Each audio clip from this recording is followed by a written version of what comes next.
Hi, everybody. Welcome to All Things Metaphysical podcast with Kellie and Gail. This is episode 45.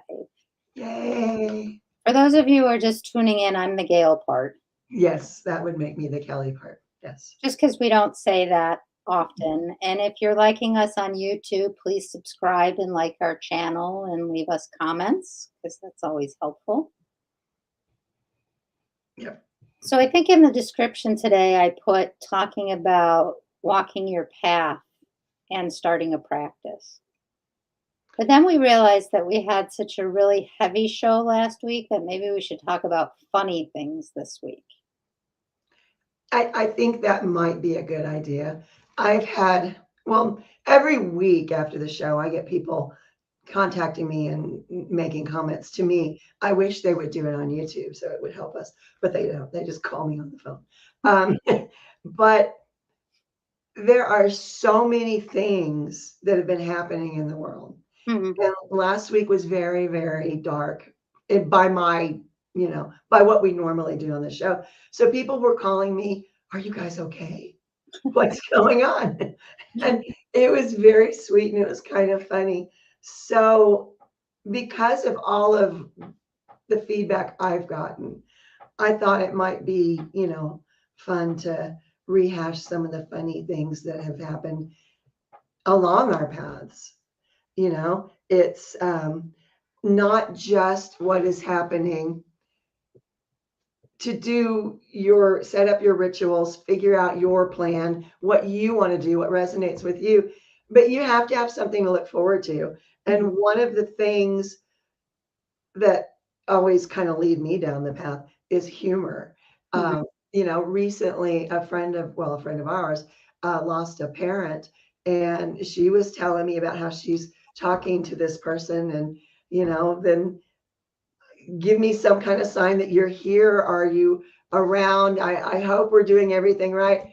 And there was a story about the tape, the hospital tape, Mhm. that they use on people to keep tubes in place and all that.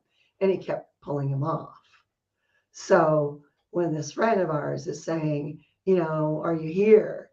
She picked up her coffee cup and there's some of that tape on the bottom of the cup. Mhm. And it just, things like that are a regular occurrence in my life. And I Mhm. know probably in yours as well.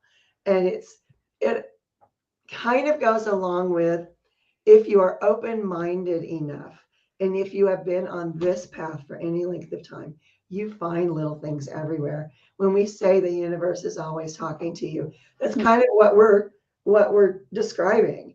Mhm. It's our loved ones don't go anywhere. You know, they change bodies. Their spirit will stay with you. And they can still, if they were a funny, happy person in life that played practical jokes, do not be surprised if they play practical jokes on you. That's just what happens. So what has happened to you that was kind of funny? Well, there's been lots of things that have happened. I'm trying to think off the top of my head about funny things that have happened. Um, I know that, like, I live in a building now and I park in an underground garage. And one day I went down to my garage and there was a feather by my back tire. I'm like, that's really interesting. Wonder how that got there. And like the other day I was sitting at my desk. I'm like, oh, look, a penny on the floor, which I always equate with people who've crossed over. Right. I'm like, well, that's really interesting because it wasn't there 5 minutes ago when I looked on the floor. So just little things like that. There's been funny things that have happened. I just can't, right now, they're not going through my head. How about for you? Um, One of the things, and I've told this, I may have told, I don't think I've told it on the show. Um, I used to do a podcast about animals and animal rescue and all this stuff. And on that show, we talked about ghost pets, for lack of a better term. And I had, for 4 short years, a very, very unhealthy corgi. She was born, they didn't think she was going to live. We nursed her back to health, had her for 4 years before she died. But she had a stuffed rabbit Mhm. that played some kind of, it was a jingle song, and it's a song I had heard, but I never could place it. Mhm. And when she died, I buried her. I literally have a pet cemetery on my property. And like 2 days later, I was just missing her. And anytime you have an animal and you're close to them and they're gone all of a sudden, it's hard. It's like losing a person. To Yeah. me, animals are people. So there you go. And all of a sudden, that stupid stuffed bunny started making that song. And it just, at first it was kind of gut wrenching because she had Mhm. just died.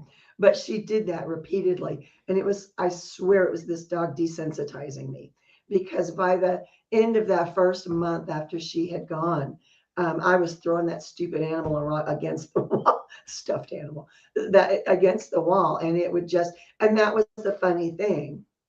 If I hit it or if I squeezed it, it didn't make a noise. And it was her. Mhm. And, now I have a dog that reminds me so much of her. And she will sit and she'll stare. I still have the stuffed rabbit, and she'll Mhm. stare at the counter where it's at, just staring at it. And I finally, one day, I got it down, and she got all happy and did a little dance and twirled around. And, I do believe that animals reincarnate as well as people. And I think she's back. I have her back. And that just is really sweet to me. And at the same time, she's a pill. Animals, just like people, if they are one way in life, they're probably going to be that way Mhm. after they die. And she is. This dog is just as aggravating sometimes as the first one was. But I did think of well, I mean, this is kind of a twofold story. So in the beginning of the pandemic, I had to get a new car. And the first car that my parents got me was blue, and I didn't even think about that time. And I was getting a new Jeep. And so I was looking online to see, which had the best deals. So I asked to see this specific Jeep. So they bring it, and I take it for a very short test drive because I'm like, it's middle of COVID. I'm not. right. And the part of the VIN number was 777. And my parents used to love to play slot machines. Mm. Like, well, this is clearly a gift for them. And so fine, I buy the Jeep, and then there's a rattle in the Jeep. And this goes on for 6 months. And the Jeep people won't believe me, and they've driven the car and they can't find it. Sure enough, right under the seat in the huge compartment, so that the manufacturer threw a bolt in there. So every time you turned or something, and they wouldn't believe me. And I'm like, I know it's there. Being also a little intuitive, I kept arguing with them. I said, there's something rattling around in there. So 6 months later, they finally took the bolt out that was this big. But they couldn't. And so I'm like, okay, mom and dad, I get that you wanted me to get this Jeep, but really? You had to have a bolt rattling around every time I drove? What was the significance in that? I'm just like, huh, that was interesting. Yeah, I had a friend a long time ago who had a car that we never knew what happened to it. I mean, one day he had it, the next day it's gone. And I would ask, well, what did you do with the other car? Did you trade it in for the new car? No. Oh, did you sell it? No. Did you done it? No. It's somewhere. I'm like, and he was always that way, never a straight answer on any question. You could ask him what color the sky was, and he would say, is the sky blue? Oh, maybe. He was just that way. And years go by, Uh-huh. and I'm driving down a road, and there's that damn car. And I'm like, huh?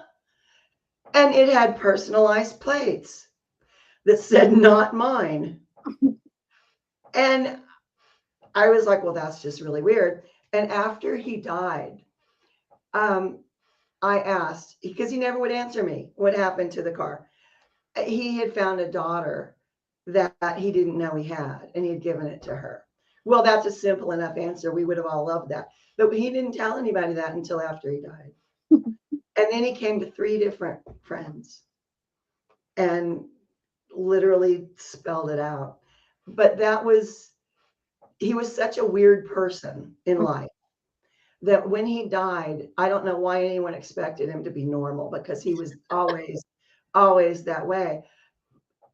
The other thing that has happened repeatedly on paranormal investigations is you'll get not a bad spirit, nothing dark, but it will be something that's a trickster, kind of we're going to mess with you because you're in here. We'll have lights going on and off. We'll have cameras stop, recording. Any number of things has happened. I already talked about the one where is anybody here, and you hear an audible no, but those kinds of things happen all of the time, and people are always shocked, when they will come through and it's a property owner and they'll say, well, that sounds just like grandpa, we're like, wow, bet that's who it is, and they just don't get it, that whatever personality you have in life, that's pretty much what you're going to be, once you transition. So. I have 2 stories. So one involved my mother. She had to have surgery to get a port put in for her cancer, and she didn't want to have it. So this huge powwow with doctors and stuff went on for I don't know how long. So finally, I'm like, well, that's okay. Mom, I get that you're scared, but don't worry. I'll fill the entire room with angels. I work with a huge team. You're going to be fine. So she finally agrees to go do it, which I know what the delay was. She was supposed to end up with the surgeon she had, who didn't start 15 minutes till before she had the procedure. So I wasn't going to tell them that, but so they come out, and all the doctors were in the room when I said it, and so they come out after the surgery, and the nurse pulls me aside, and she's like, I don't know how to tell you this, but there was a point where all the instruments went bananas in the operating room. And then we all looked at each other and remembered what you said. And 3 seconds later, they all corrected themselves. Yep. So that was pretty funny, because they're like, this has never happened before. And to this day, no doctor, because I've had 2 knee surgeries and I've had my gallbladder out and a couple other things. No doctor will ever explain my surgeries. Like the nurse will be like, he'll come in, he'll tell you what happened. It's, he'll go through all the pictures with you. Not once has any doctor that I've ever had to have a procedure like that said, can we talk about they won't even, they're like, you're going to be fine. That's it. That's all I ever get. It's so funny to me because I know exactly what's going on. Like, this is funny, but 2 things. I knew I was going to have the knee surgery, and I was in the pre-operating room. And of course, the doctor was running late, and I was bored and a little anxious. So me being who I am, started playing with the heart monitor and slowing it down, speeding it up, slowing it down, speeding it up. Till one point they came running over going, "Are you okay?" I'm like, "Yeah, I'm fine." And then I said to my spirit team that I work with, I have to have the surgery anyway. I said, can you just take the issue? It was for my knee. I had a torn meniscus. I'm like, move it to the edge of my knee so that when they go in, the surgery will be really quick. I'll be in and out. So, want to know how long my arthroscopic knee surgery took? How long? 15 minutes. Wow. The doctor won't, no one who was in the operating room would even talk to me after the surgery. That's funny. So that was pretty funny. And then when my dad was having a major procedure, I sketched really quick a picture of angels because he was so petrified. So I drew a really quick mandala for him with angels, and he took it and put it under his hospital gown. so they wouldn't see it. But of course, when you went into the operating room, they saw it. But Right. that picture made it with him all the way to his room and was under his pillow that night. Nice. Yeah. So, I mean, there's lots of people in hospitals who believe in those things. They just can't say it or talk about Right. it. But Right. it's just really funny. I mean, so I've had some really oh, the best one. This one's funny. Um, now, I don't end up in the hospital a lot. I mean, I'm pretty healthy, but this was during the gallbladder stuff. They were going to do a CAT scan, and it didn't say in my chart I'm allergic to iodine, which I'm deathly allergic to. So before I go in to have the CAT scan, they're like, "This has never happened before. The iodine exploded over everything." Like, it made such a mess. I'm like, "We're still clean." It was on the walls, it was all over the Wow. machine. I'm like, "Well, what was in the dye?" They're like, "Iodine." I'm like, "Well, I'm really allergic to iodine." I just I'm like, "Please add that to my chart. It's been in there in the past. I don't know why it wasn't in there this time." And I just started Wow. laughing because I'm like, "I know exactly what happened." Yep. Yep. Because they needed me to tell them, so they did something really out of the ordinary and they exploded. I could see it on the walls. That one was pretty funny. And I'm just like, "Yeah, I know why it exploded, but I'm not gonna tell you because then I'm gonna be visiting a different floor on the hospital." Yeah, and that's the thing that so many people get caught up in, and it's unfortunate. I know people who have actually told doctors what they see and what they think is happening. And you're right, they just end up, in an entirely different treatment plan. And it's so upsetting to me, really, because I'm always been of the opinion that as a society, we've locked up all of our revolutionary geniuses. We just throw those people away because they just don't fit in. And I think that is a major deterrent that we are going through right now. Humanity needs people to wake up. We need people to have these discussions. We need people to share what they feel, what they know, what they've seen.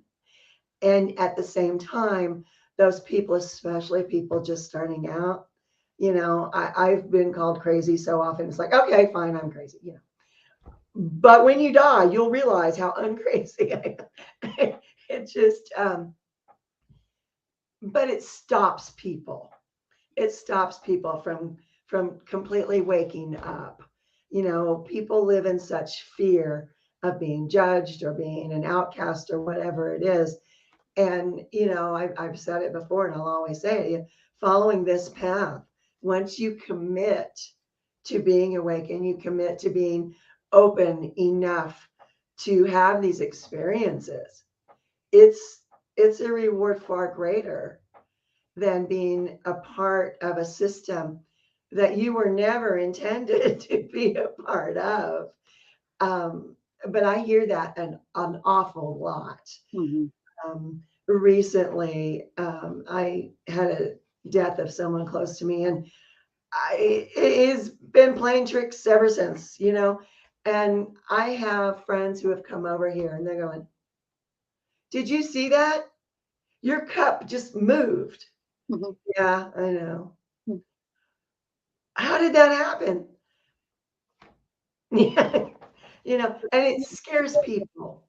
And there's no need to be afraid of something like that. Now, if a cup is flying through you through the middle of the air, you're probably dealing with something that is not the deceased loved one, you know. But really, as much as I talk about that arena, Mhm. that's not a common thing. For every 10 paranormal investigations I go on, there may be one that's really dark. Mhm. Most of the time, it's departed loved ones just checking in, Mhm. you know, and it scares people, and it shouldn't scare people. And if people were more, if they felt like they could open up Mhm. and allow themselves to see something, or to hear something. They wouldn't be afraid anymore because you'd see, oh, that's great Aunt Alice, and it's nothing to be worried about. But people start, especially when they're brand new, they go into any kind of spiritual anything, Mhm. whether it's learning to use cards or a pendulum or doing paranormal stuff, they all go into the same thing. And it's, well, I'm really terrified, but I'm going to do this anyway because I think like it might be fun. You know what happens when you go into any situation like that full of fear? You're sending up a giant flare. Hey, dark entities, I'm over here. And that's one reason I teach so many classes and Mhm. I mentor so many people is because you have to get past that. You have to get past that. You have to be intrigued, Mhm. interested, talk to me. I know you're here without being fear bound. And I think that's what trips a lot of people up is they get too caught up in the fear. And you can't do that. Nothing good has ever come from fear. Promise. Nothing. I have two other funny stories. Cool. So I was on a road trip, and I like to speed on road trips. And so all of a sudden, this bird lands like 300 feet in front of me and won't move. So I'm forced to slow down. And then 100 feet in front of the bird is a police officer. Yep. So I've talked about this before. So when I was in my opening to intuition course, I was the teacher's nightmare for the whole class because I kept having these off the chart experiences and she didn't really know how to manage me or what to do with me. So one day she's like, go lay down on the pier and ground yourself. Okay. Okay. So me being who I am, I go out with like my Walkman and a notebook so I can take notes. And she's like, just go lay down on the pier. And okay. So I lay down on the pier and I close my eyes. And there's like hundreds of white birds flying around my head. And I open my eyes and there's still a couple of the white birds. And then I close my eyes and there's even more white birds. So I pick up all my stuff and I march back into the teacher. And I say, I tried to go ground myself on the pier, but there was thousands of white birds flying over my head. She's like, you can't even go anywhere without people seeing you. Those were all the lost souls who saw your light, who were trying to communicate with you. And I just started laughing. Like, well, I guess I'm not going back out on the pier to ground myself. Yeah. Yeah. And there are certain places where I can't really go unsupervised because I'll like be lost there for a day, and then people will be wondering what happened, because of that kind of thing. Because you get into certain situations and it's like the floodgates open up, and all you can do is, okay, you're going over here. You're going. No, go with this one. You go, and you just, yeah. So that was pretty funny. So then she's like, great, what do I do with you now? And then the next day, something went on every day. Like, so the next day, we did this meditation, and I saw all this DNA stuff, which I didn't know because was not really big in science. So after the meditation, I'm like, um, I just saw these geometric patterns with tubes. They were gray with purple balls on the end, and they were in eights and 16s and 64s. And they showed me where genetic disorders come from and a bunch of other things. And she's like, okay, go back and meditate for a while and see what other information you get. So they showed me all these medical devices that needed to be created to stop genetic. I'm like, what am I supposed to do with all this information? Yep. But I mean, when you start to open up, there's really some funny things that start to happen. The biggest one that I've talked about is, I grew up Jewish. And of course, who's the first when I'm taking this? This all happened in this class.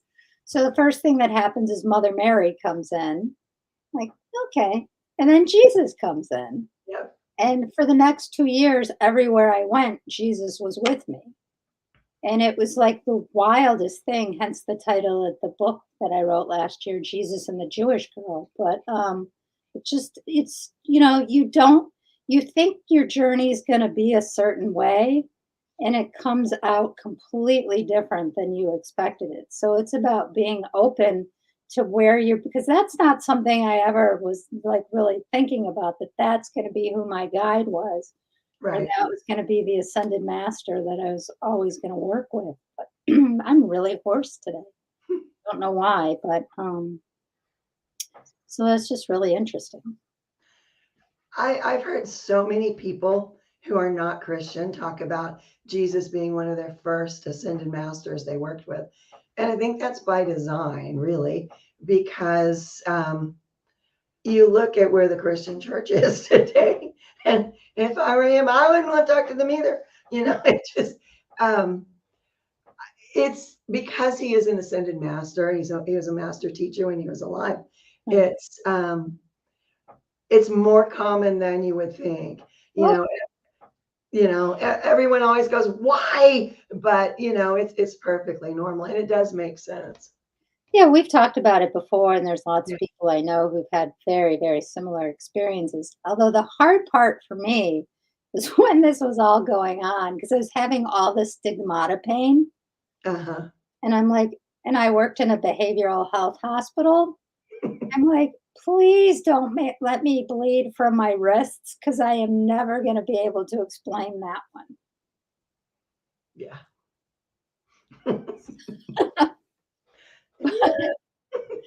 It was really interesting, to just go through that experience. And, was I crazy? Was I not crazy? I think it depends how you want to look at it. Sometimes it's a shift in perspective or a paradigm shift. And so, who's to say what's crazy and who's to say what's not crazy? I think it depends what lens you're looking through. Because most of the people there are definitely people, don't get me wrong, I've worked in behavioral health for 30 years. There are people who do need medications, who are really not, their brain isn't balanced and they really need help. But sometimes it's people who are on a spiritual path and having awakenings, and it's like, how do you tell the difference between the two? It's interesting to me how many people I know who are on this path who have psychology degrees. Because it's like, everyone goes through something that makes you think you're a little nuts. And it just, how do you tell the difference? I know certainly some of the things I've experienced in my life, I'm like, oh no, I have to be losing my mind now. I absolutely have to be. And I call up a friend of mine who's a psychologist, and she would say, okay, rule number one, if you're certain you're crazy, you're not. Oh yeah, I learned that in school.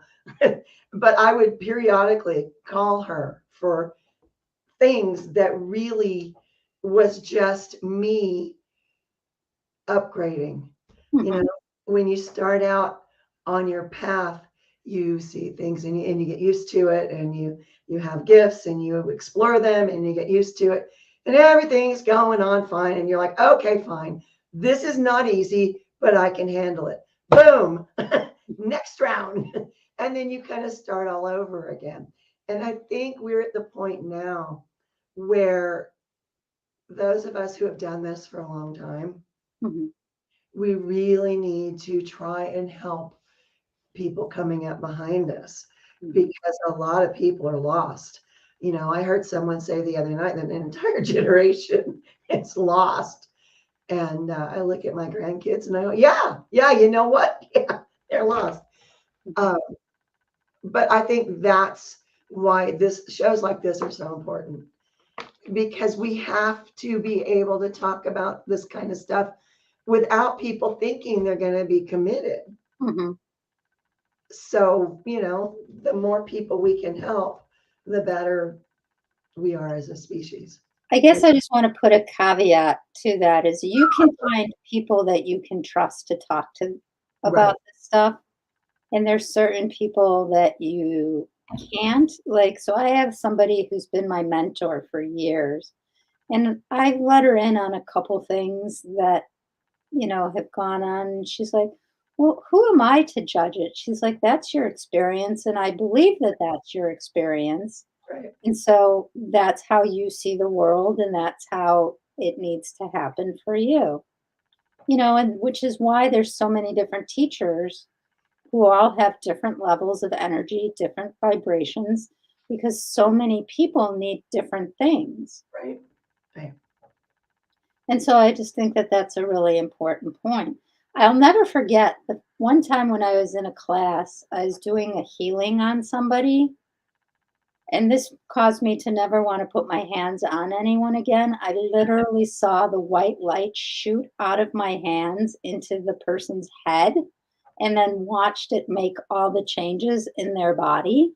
Yep. And I'm like, huh, that kind of freaked me out for a really long time because I could see what came through me Right. and the power that that has. And Yep. depending on who you're working with, they may or may not be ready for that. Right. And it's a little unsettling when you see the light coming from your hands. It's like, whoa. But yeah, I had a past life as a massage therapist, past Mhm, life being the 80s, and I unknowingly, I became a Reiki master in 85, but I was doing massage therapy before that. So I was doing massage and sending energy without realizing what I was doing.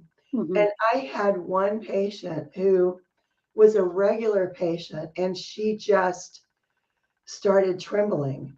And I'm mhm, like, uh-oh, what am I doing? And then she started sobbing. And mhm, it was like, oh no, what have I done? And after she had a couple of minutes to just kind of settle, I asked her, I said, was something I did hurt you? Did I hit a pressure point that mhm, was very tender? Because when you came in, you told me you didn't have any injuries and you weren't in pain. And now I feel like I've hurt you. And she said, no, it was the most beautiful release. And I don't know what you did, but all of a sudden, everything that I had been dealing with internally for months mhm, released. And I was like, well, I have to figure out how I did that. And mhm, it took me a while to figure out what I was actually doing. mhm. But those are things that happen accidentally on the way, is so many lessons I've learned without seeking them out. Mhm. You just learn things kind of through osmosis Mhm. once you make a commitment to living a life that nobody else is going to understand unless they're living the same kind of life. But you know, So, do any of our viewers who are watching have any questions? If you do, please put them in the comment section. We would be happy to answer them. I'm just, I think the funny thing too is sometimes I'll just answer the phone and say, hello, so and so. I mean, I don't look at to see who's calling, I just know who it is. And yeah, so I always think that that's funny too. yeah. Um, Way back before we had cell phones, I was kind of known for that. I had a roommate at the time, and every time the phone would ring, she'd go, "Okay, who is it?" Because I always knew, even if I didn't know that person who was calling, I could describe them, mhm, and I was always right. But things like where do you park your car? mhm, There have been times where I've had people in my car and we're going someplace and we pass 3 or 4 parking spaces that are closer and I have to go where they tell me to go. mhm, People will say, well, why didn't you do that? Why didn't you? My favorite one was San Francisco, where it should just be illegal to own a car in mhm, that city. It really should. And we were going out to a club. There was a parking space right by a dumpster. I said, don't park there. I wasn't driving then. Don't park there. It was my car, but I wasn't driving. And I got a big argument. Why not? Why not? Why not? So I forced people to park around the corner, came back, walked by that, and somebody had come to empty the dumpster, dropped it on the front of the car that was parked there. And things like that happen. And you just have to realize that's Mhm. the universe protecting you. And I know a lot of scientists. Why? I have no idea. But I'll have these oh, that was just, it was a coincidence. Yeah, how many coincidences are you allowed before you have to say there's something more? How many coincidences does it take to get to the center of a Tootsie Roll? Yes, yes. And I've told this story before, is that I in the beginning, when I was experiencing lots of energy, I would always get bloody noses. I Hmm. got this really bad one day, and I had to call into work because I couldn't drive because it wouldn't stop. And so it finally stopped, and I got in my car and I was driving to work. I was just about to turn onto the ramp of the highway, and my nose started gushing again. So I had to get off, and then, sure enough, a couple hundred feet up, there was a bad accident. Yep. So, it's just starting to pay attention to those things. That's not a particularly funny story, but it was a story I was very grateful for Well, yeah. looking back. Um, but there's lots of things, if you really start to look back over situations and stuff, you'll start to see coincidences. Yeah. I had a weird surgical experience. I had an ectopic pregnancy, which burst, it blew up, and I was bleeding to death internally. And when I went to the ER and they realized what was happening, they rushed me into surgery, and I had uterine cancer. They wouldn't have found it. They would not have found it. It was very early. I had no idea. I had no symptoms other than being pregnant. I had no symptoms. And they would not have found it. And Mhm. uterine cancer is one of the bad ones that's so hard to really treat. And after that, I was going through the grief of not having that child because at that point in my life, that's where my head was at. But one of my guides, I heard a whisper in recovery, this will all make sense one day. And I went, if you say so, you know, I was absolutely, that was just a horrible, traumatic experience for me. But yeah, eventually it did make sense. It really did. You just have to, especially if you were born with some gifts, you have to take a moment and sit down with yourself and go through odd things that happened in your life and how they happened and when they happened. And then you'll be able to see they've been with you all along, you know. Yeah, there's my room in the house, no matter how many times my parents had the furnace like reset or the ductwork reset, my room in the house was 20 degrees colder than every other room in the house, no matter what they did. And I didn't understand until probably 7 years ago why that was, and who was working with me as to why my room was always freezing cold. So. Yeah. Well, we are kind of at the end of our show. Is there anything that you wanna? No, I think it's important that people not be afraid of their gifts. Mhm. Lately, I've spoken with so many people who are terrified of exploring their spiritual gifts, and that's a shame. You don't have to be afraid. Mhm. Lots of people to help you. So, again, if you're watching this on YouTube after, please subscribe and like our videos and our channel. And we will be back next week. Yep. Bye for now, everybody. Bye.